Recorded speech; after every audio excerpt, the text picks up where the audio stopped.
Welcome back, 2 p.m. with the Trigger, and what a week we are having, bringing freedom from the fear of public speaking. It's been a great week with amazing guests each and every day. The topics have been rich. Your feedback, your interaction every day has been wonderful, and don't stop it. Please keep the question, keep the comments, the love and support coming. We're back again for another day of freedom from the fear of public speaking, and today we got one that pretty capsulizes so much of the different fears we've hit, but it's probably the number one fear. The number one fear I think that everyone faces, struggles with, is the dreaded fear of anxiety or stage fright. Robin Creasman is going to join me here today. Robin Creasman is here today. By the way, and if you don't know Robin, he's great. Keynote speaker, a musician. He's a coach.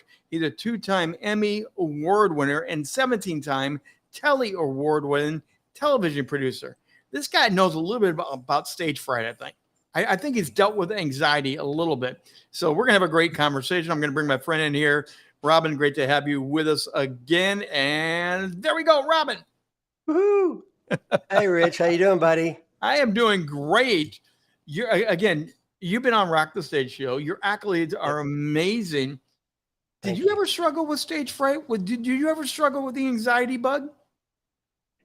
I have, and I think probably most people have, whether it's at a certain degree, differences, of course.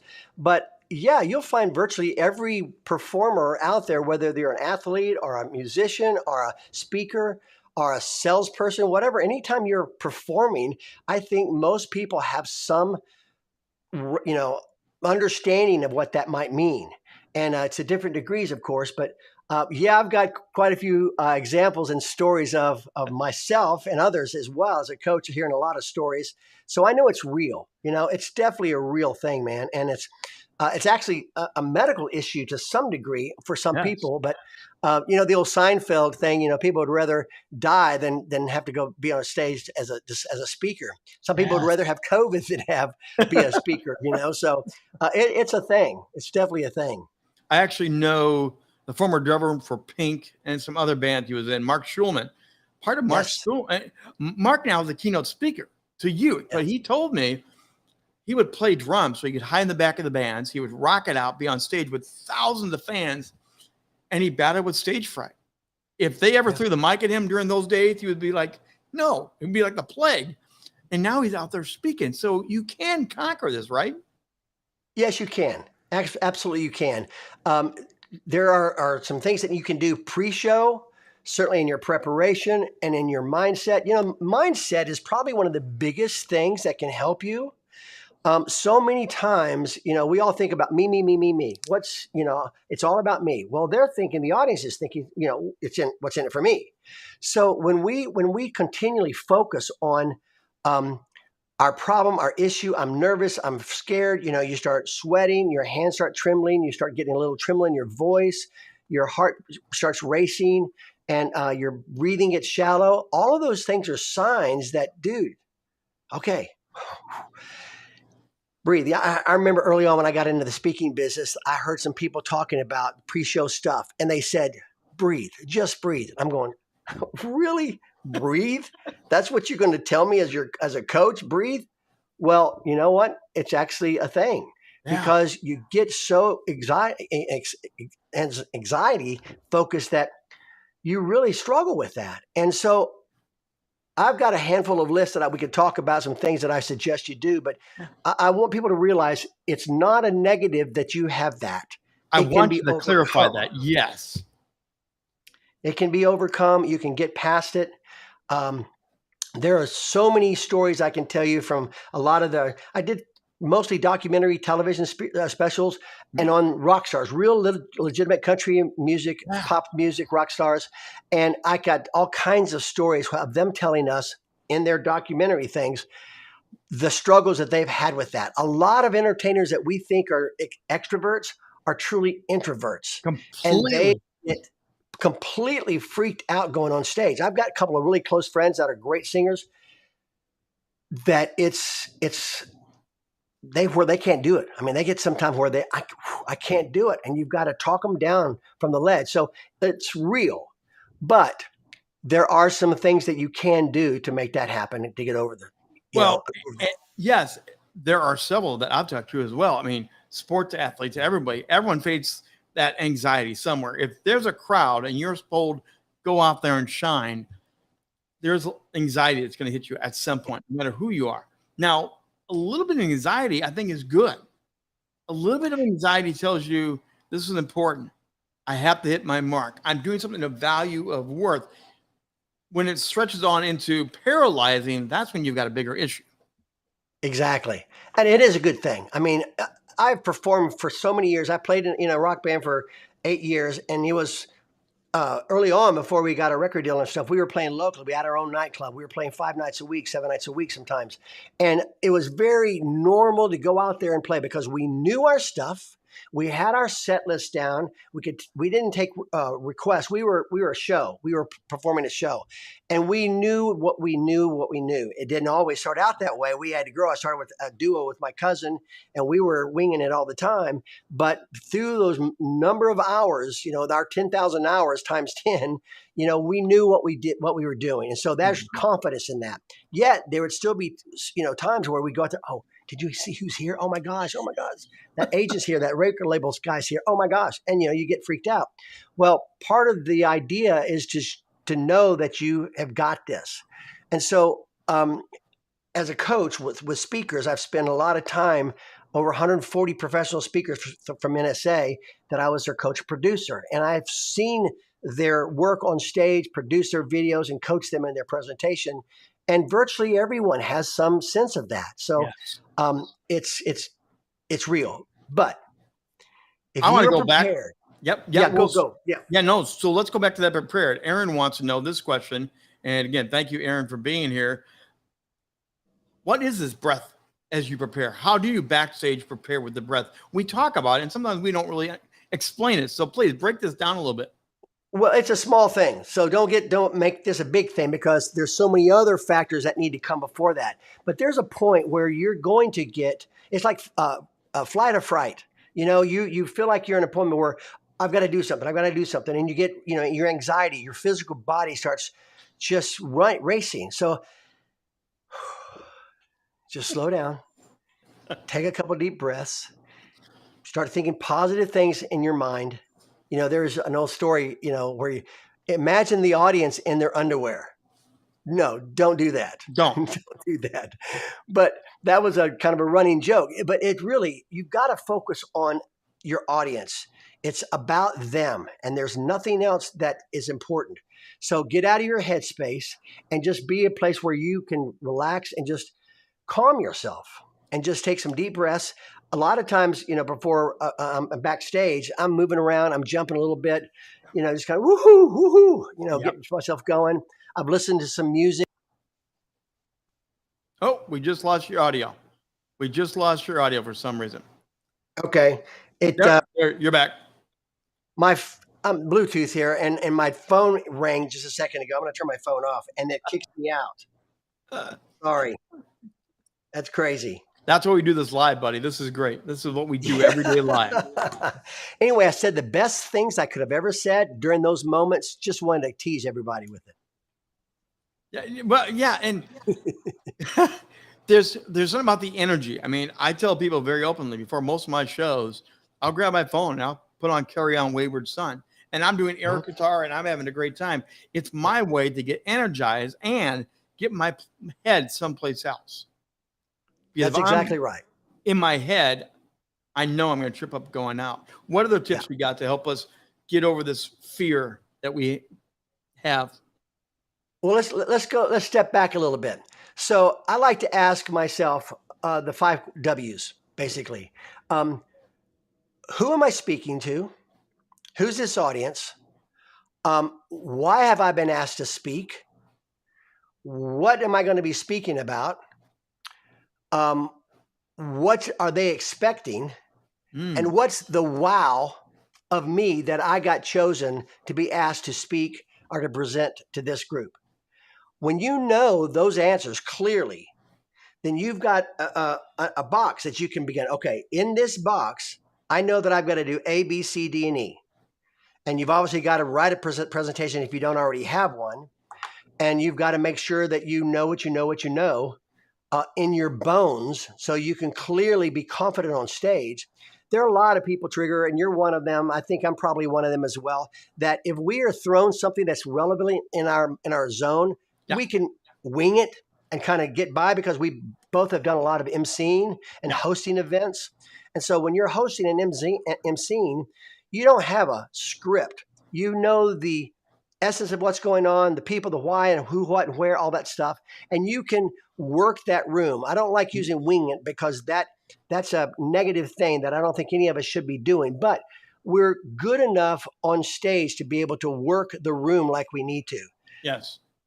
But when I'm speaking, when I'm a keynote speaker, I know that I know that I know what I'm doing. I have written it. I have rehearsed it. I know it like the back of my hand. The opening and the close verbatim. You've got to know your opening and you've got to know your close, particularly your open to get past that anxiety. Takeoff and landing. Talk about it all the time. That's come up several times this week during this. One of the things that I kind of believe is part of the anxiety is I have to impress people here today. I have to impress people. I don't have to impress anybody. I just need to show up and do my thing, but I know my thing. Do you think that's part of the anxiety, that we're trying to impress everybody? Yes, I do. And that's the whole part of get out of your head. It's about them. We, in everyday life, we want to impress somebody. You go to a networking event, you're on stage, you're presenting there. There's stage fright there going into a networking event, That's more frightening for me than going to a speaking gig because as a speaker, I'm introduced. People know who I am, and so I don't have to do anything to make an impression. You go to a networking meeting and like, whoa, you're just kind of thrown in there with a cattle call. Yeah. So yeah, if you get out of your head and you think, what can I do for you? How can I put you first? If I'm you focused, then I don't have to worry about me. And that's a mindset. That's a positive thing. And just affirmations. I got this. I can do this. I know my information. I'm prepared. I have not only practiced, I have perfect practiced. And the more that you perfect practice, the less likely you're ever going to have a failure on stage. There are so many stories from musicians that, man, I know my stuff. I'm playing, I'm practicing, and yet it's not perfect practice. Yet if you go to a sound check at any concert you go to this day, you go to a sound check, the band's up there and they're running songs. They've done them 1,000 times before. They're doing the same set virtually every night. But they're running songs, not only to get the essence and the sound check right, but just remember, let's go over that lick. When you come in, let's pick up that lick and let's go forward because sax is going to come in next. Just remembering and reiterating what's happening. And so that perfect practice allows you to know in your bones that you can do this. And when you get out of your head that I'm going to do this for them and it's not about me, I don't really care what they think. I want to come out smiling, be positive, and know that I'm bringing something to you. And today we're going to win for you. You've got to have that kind of a perspective. And I think that's in everyday life. Personally, that's my thinking. I want to put others first, make it about them, and help them shine. In doing so, guess what? They like me. They think I shine because I made them feel important. And if we can do that every time we walk out on stage, that's a great thing, and it's doable, and that helps us get past that anxiety. So the idea of practicing perfect, I love it. Then there's also the flip side of that of I have to be perfect, which we talked about yesterday. Part of stage fright is I have to be perfect. We don't give ourselves grace to flub, to blow it. I think there is grace. So yes, you practice to be perfect, and at the same time, some guy gets up and slams the door walking out. Boom, it blows you. Some kid starts crying. There's a technical problem in the back that only you can hear and no one else in the room can hear. There's also the grace side of stuff is going to happen and I'm just going to be okay with it. That also is part of the anxiety, isn't it? Oh, yeah, absolutely it is. And you know what? Going back to what I said earlier, if you know that you know your stuff and you're really confident in it, then you can vamp. You can work that situation. I've got a couple of speakers who I love to death, and they're brilliant. But they have, and I encourage everybody when I'm coaching to write out your message. Why? To know what you're going to keep and what you're not going to say. You want to keep the best and lose the rest. But when you've put it out there on paper or recorded it and had it transcribed, you realize, oh, I don't need that, or that's a redundant. That's not said Right. So you're perfecting what you're doing so that you know clearly what you're doing with your stories and how to tell them and so forth. But when you memorize and all of a sudden one of those things happen, boy, it throws you a loop like crazy, and you Yeah. can get off track so easy. And man, it is hard to get back.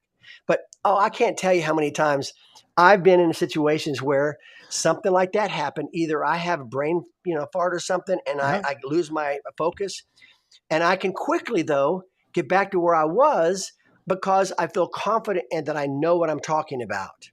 And so, for anyone that's a speaker or a sales person, you've got to know your presentation. When you're working with clients, if you're not just in a casual situation and you're making presentations, you have to really own it and know the reason why and why not and all the scope around it. So you can talk about all the variations that may come up in your Q&A or whatever. So you've got to be able to be the expert on your topic. Mm-hmm. And that's first and foremost the most central place that you can overcome anxiety for me. Well, and I know you deal with the corporate world too. You help sales and people like that deal with it. So this idea of stage fright, the stage is anywhere now. It's not just the stage that you and I both have appeared on. Your office is a stage. Your conference room is a stage. It extends so much further. So this anxiety thing now, when you're called on to give that report and the CEO is there the first time in 6 months, you haven't seen him for a long time. Yeah. There's the anxiety right there. It's going to happen, isn't it? Yes, it is. It 100% is. This is a side story, but I still play music. I played music for a long, long time, and we've had reunions with my band. But I also do some solo stuff for fun, and I do a lot of music. I used to do a lot of music in my presentations. But I just did a house concert in Dallas 2 weeks ago, and I'm playing Saturday night for one here as well in the hill country of Texas. And in the house concerts, I'm doing about 20, 25 songs and telling stories. And then when I'm doing a live show locally here, I'm doing sometimes 35, 40 songs, like a 2.5 hour show. And so, dude, that's a lot of songs. I And my know. brain is like, it's, memorizing all these lyrics. I mean, the music, I don't have a problem with it. It's the lyric stuff, Mhm. So I'll have an iPad off to the side a little bit that I can kind of glance down and just kind of take a quick look at that first line and stuff. I feel self-conscious about doing that because I'm a performer. And it's not really a show like I would be on big stage. But I am the focus of attention at the events. And Mhm. so it's just a matter of being really prepared. And I spend hours performing, practicing at home, and I enjoy it. It's obviously fun.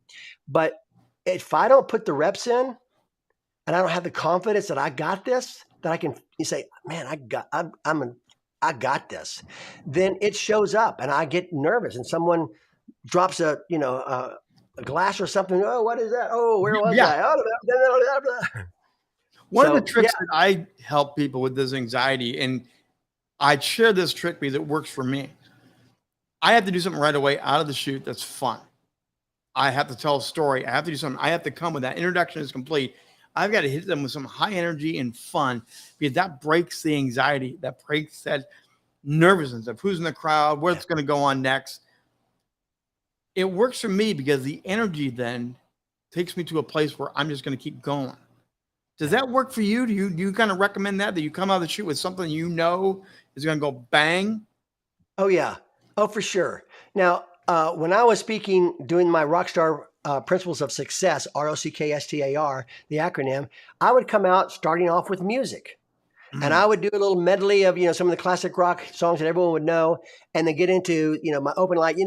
Rock and roll's been around now for over 50 years. Can you believe that? From Elvis to Elton John to Madonna. And I would go through this whole thing, and I knew it like the back of my hand, still do.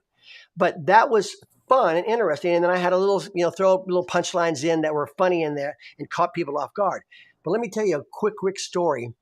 I was on the main stage at NSA, at the NSA Rocks convention in New York City, downtown, and I was hosting a panel of real rock stars. Kevin Cronin from REO Speedwagon, Simon Kurt from Bad Company, David Fishoff, the Ringo Starr's manager and the CEO of the Rockstar Fantasy Camp. And I was going to come out and play. Okay, so think about that. I'm going to come out with my electric guitar and do an opening music in front of, there were almost 5,000 people. It was one of the largest conventions they had of speakers and I mean, wow, people, Yeah. influencers and authors, everybody there. And I got Kevin Cronin and Bad Company, all these rock stars that I've got to go play in front of them. Well, I have a wireless remote on my electric guitar, and I'm backstage, and I'm about to go on, and I'm getting everything set, and they realize my battery is dead in my pack that goes on my strap. And already they're making announcements, about to introduce me, and I'm in the wings. And all of a sudden, oh my gosh. And they've got pictures of me where I'm holding like that, and they're trying to adjust my strap and get the battery off the switch. Dude, it was seconds. I'm literally talking like 4 or 5 seconds where they finally close it, go, all right, you're good. And then I'm supposed to walk outside. I have a track that I'm playing along with. No, I didn't have a track. I'm just playing myself. But my pedal was one that was too distorted. I came out and it was like, wow, wow, wow, wow. Well, that's cool, but it was not what I was expecting. It worked perfectly for the event. But you talk about being thrown off. Yeah. And not being calm, having my tea and breathing, none of those things were there at the time. But it was a spectacular event, and it went off like gangbusters. But gosh, I was stressed, man. I was really stressed. And so sometimes it happens that way, and you just got to make the best of it. But that's not the norm. That's not what we want to be doing. That's calm down, let it go, and come out with a wow. And to your point, whether it's a story, whether it's a comment or a thing, or, I used to come out because I was the rock star speaker guy and I was younger doing all the stuff and a lot of rah-rah. I don't do that much anymore. I still tell a lot of stories, a lot of fun, but I'm not trying to be, that guy. But it's still very impactful, very high energy, very entertaining. So yeah, I do. I believe you either come out, Rich, with guys, we've got an issue here. There's a problem going on in America right now, and we have got to do something about this. Now, so something serious, or our problem that we need to deal with, or hey, are you excited to be here, man? Let me tell you. So 4 years ago, I was here in Los Angeles, and you would not believe who I ran into, or whatever it might be. There's got to be something where they go, ooh, what? Grab their attention, build the excitement, and roll with that. The other thing that I really believe in is the audience believes in you. And this took a while for me to understand, but I remember thinking, they've already hired you. They probably have already paid you. They've already promoted you. People were coming in with the expectation of, this is going to be cool. Look who's here. And when you get that approach, the anxiety also disappeared. Because again, I have nothing to prove. They already like me. And that's a game changer. Yes. No one in an audience is sitting there at an event that they've chosen to go to, whether they had to or they chose to, go, I hope she's bad. I'm not into this. I hope she's bad. Nobody does that. No. They're looking for your insight, your wisdom, your knowledge, your entertainment, your funness, whatever that might be. They're there to learn. They're there to hear what you have to say. And so stand in your position of power and deliver something, but be authentically you. Be authentically you. Look what Jan says. Look what Jan says here. Always go in the positive with energy. Knock them off their feet. That's exactly Yes, ma'am. Yes, ma'am. That's exactly right. The more positive that you can be, the more confident that you can be, the more likable that you can be, the more entertaining you can be, the more they enjoy it. And they learn from that. And they will receive what you're having to say, and they'll walk away and go, wow, she was awesome. Jan was amazing. I want to see her again. I'm going to recommend her to our vice president because she would be super for our group. And if you come out all hesitant and negative, and I've only seen one speaker that truly lost it and couldn't recover until the audience realized what was happening and embraced her. There it is. They gave her a standing ovation. Said, you got this. You got this. Come on. Let's do it.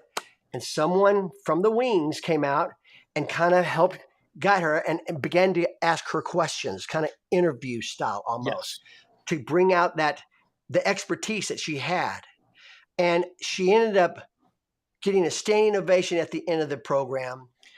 She was interviewed through the event podcasting people and group, how they have the monitors and the show going on throughout the conference talking. She was like the hit of the event. And they talked about her, not in a negative way. Right. And wow, that was amazing. I can't believe she recovered so good. Whew, that was tough. She did great. So in those times when things might happen, it's not the end of the end. Just, sometimes, I've told some of my speaker clients, friends that say this is a note card. If you've got something really important to say that's poignant, that you don't want to mess up the way it's written, just, bring it. Guys, I want to share something with you. This is really important. I actually wrote it down. Listen to this. There are 4 things that I need you to really remember. The number 1 is to make sure and have this, in front of you and use it as a crutch if you need to, and then put it away and go on. Well, I don't find it as a crutch. I find it as that's your authority. You're literally saying, this is so important. Let me draw your attention. And it works as an authority piece. That's exactly right. Anything that you do with confidence on stage, it's what's meant to be. And let me say this to you. This is real important. And most people don't remember this. But your audience, no matter if it's a sales client, if it's a customer, or if you're in a team meeting, or you're at a civic group, or you're on front of a stage of 5,000 people, your audience doesn't know what you have planned to say. They don't have your script. They've not seen your rehearsal videos. They don't know what they don't know. Yes. So as long as you stay confident what you do, and a lot of times, back to my music for a moment, when I find that I'm missing a lyric, dude, I sing whatever I come up with confidence. I make it up on the fly, or I mumble a little bit, but I'm not going, oh, wow, I blew with that. Although I did that once, it wasn't a good thing. But you just own it. They don't know what you were going to say, or that you left out those 3 points out of 6. They don't know. So just show your confidence and your poise and smile. I love it. Robin Creasman, always great to have you. And Robin and I could go on forever. So I'm going to do this. I'm going to bring Robin's website up. You want to learn about Robin, connect with Robin. Robin, what are they going to find on your website? A lot of information about my new presentation, The Everyday Rockstar, be the one people want to work with, trust, buy from, and tell others about. It's kind of the same idea of what we want to do with a mindset, where we're in our everyday work with people. But at the bottom of most pages on there, you can schedule a 15 or 20 minute free phone call with me if you want to just talk. Pick my brain a little bit. I'm happy to do that. I also do a lot of coaching. We could talk about that for you if that was something you wanted. But I'm just happy to share and to be able to give you some guidance if that's what you want to do. And certainly if anyone's looking to book a speaker to come and present the Everyday Rockstar, I'm your man. Another comment from Christy. Thank you for joining us and adding your value to this. This is why we love doing this. We want to hear from you. We want you to be part of the conversation. Jan's talking about, again, have that thing to help you. If you're stumbling, have the backup. Props work, stories work. There's so many different ways to do this. But again, you are the one they hired. You are the one they want to hear, and really own that space and really shine in that. Robin, as we wind down today, what would you say would be your final point to remind everybody, don't worry about anxiety. It's going to be okay. Well, if you've been asked to speak someplace, to your point just now, Rich, they want you to speak. Your experience, your knowledge, your background, your brand, whatever that might be that prompted them to want you to speak, to ask you to speak, gave them confidence in that. So if you really understand your who, what, why, when, and wow, and you understand those factors, who are you speaking to? Why did they reach out to you? What are you speaking about? When are you speaking? If you get a chance to go visit the venue before you actually go on stage, that's a very comforting and a grounding place for you. You need to be doing that anyway for your sound check. But if you can get a chance to go to the venue, be on the stage, walk the room, see what it's like all from behind different angles, get a sense of what they're going to be looking at, and you can begin to own that. That's going to give you confidence.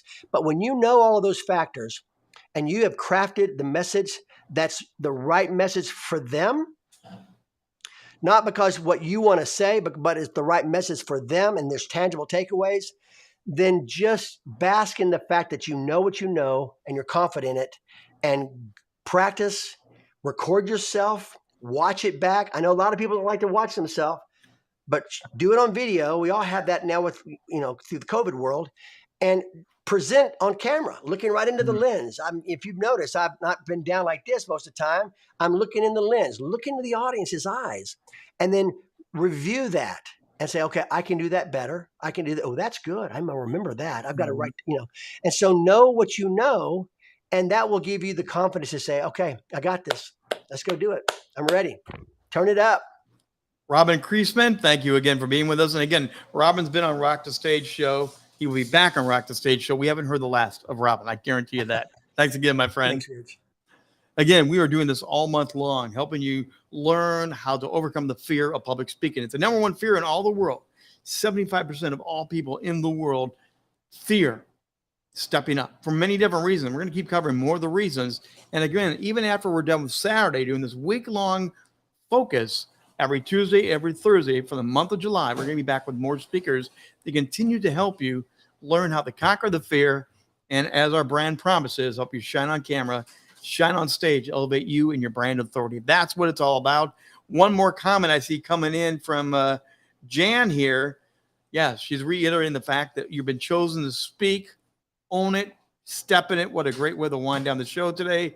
Again, we'll be back tomorrow at 2 p.m. Eastern time, live for more freedom from the fear of public speaking. Until then, thanks again, and we will see you